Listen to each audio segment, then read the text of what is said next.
प्रभु यीशु मसीह के मधुर और मीठे नाम में आज दिनांक 29 दिसंबर दिन गुरुवार को हम आप सब श्रोताओं का हार्दिक स्वागत करते हैं। आज के दिन के लिए वचन लिया गया है पहला तीमुथियुस की पत्री उसका पहला अध्याय 15 पद। यह बात सच और हर प्रकार से मानने के योग्य है कि मसीह यीशु पापियों का उद्धार करने के लिए जगत में आया, जिनमें सबसे बड़ा मैं हूँ। प्रियो, यह जानकर कितना सुकून मिलता है कि प्रभु यीशु हमें बचाने के लिए इस दुनिया में आए। यह परमेश्वर की प्रतिज्ञा की पूर्ति भी है। पद का यह भाग जो ऊपर हमने पढ़ा, यह इस बात को दर्शाता है कि प्रभु यीशु मसीह हमें बचाने के लिए संसार में आए। जब प्रेरित पौलुस इस संसार में आए, मसीह यीशु के बारे में बात करता है तो वह इसे प्रेम और करुणा के साथ कहता है। वह कृतज्ञता पूर्वक उस दिव्य प्रेम को स्वीकार करता है जिसने उसे छुड़ाया। वो अपने को पापी और पापियों का मुखिया भी कहता है।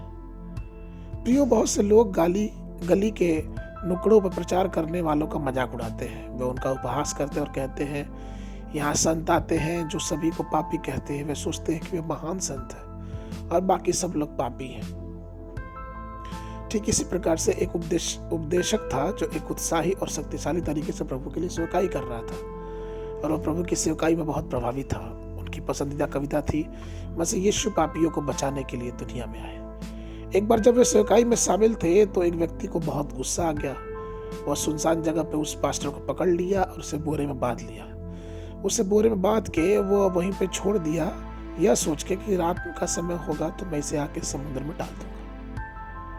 उस उपदेशक ने महसूस किया कि उसका अंत निकट है, इसलिए उसने फैसला लिया कि वो अपनी आखिरी सांस तक यीशु का प्रचार करेगा, चाहे वो किस भी परिस्थिति में क्यों ना हो। अतः जब वो बोरे में बंधा हुआ था तो वहां जोर जोर से चिल्ला कर उस बोरे से वो प्रचार करने लगा कि यीशु मसीह पापियों को बचाने के लिए इस दुनिया में आया। उस सुनसान रास्ते से अचानक कुछ लोग गुजरने लगे और वो देखने के लिए रुक गए कि ये आवाज कहाँ से आ रही है। तब किसी ने देखा कि आवाज तो उस बोरे से आ रही है और लोगों ने उस बोरे को खोल दिया। उपदेशक बोरे में से कूद कर बाहर निकला और कहने लगा, देखो, उन्होंने मुझे बोरे में बांध कर समुद्र में डालने की कोशिश की, लेकिन तुमने मुझे बचा लिया। ठीक उसी तरह से शैतान पापियों को गठरी बनाता है और उन्हें आग के झील में डालना चाहता है, लेकिन प्रभु यीशु मसीह उन पापियों को छुड़ाने के लिए इस दुनिया में आए और प्रभु ने उन सबको छुड़ा लिया।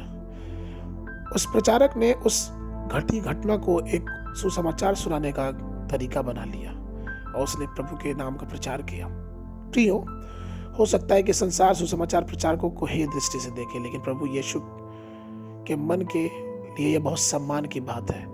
यशायाह नबी की पुस्तक उसके 52 अध्याय का 7 पद कहता है, पहाड़ों पर उसके पांव क्या ही सुहावने हैं, जो सुसमाचार लाता है, जो शांति की बातें सुनाता और कल्याण का शुभ समाचार और उद्धार का संदेश देता है, जो सियोन से कहता है, तेरा परमेश्वर राज्य कहता है।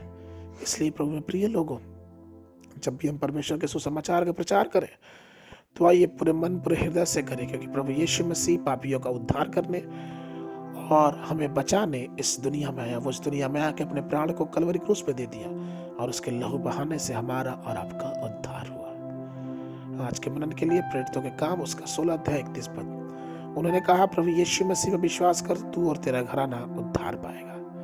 बाइबल अध्ययन के लिए जकरिया नबी की पुस्तक उसका 9, 10, 11 और 12 अध्याय सुबह के समय और संध्या के समय प्रकाशित वाक्य की पुस्तक उसका 20 अध्याय। परमेश्वर आप सबको आशीष देवे।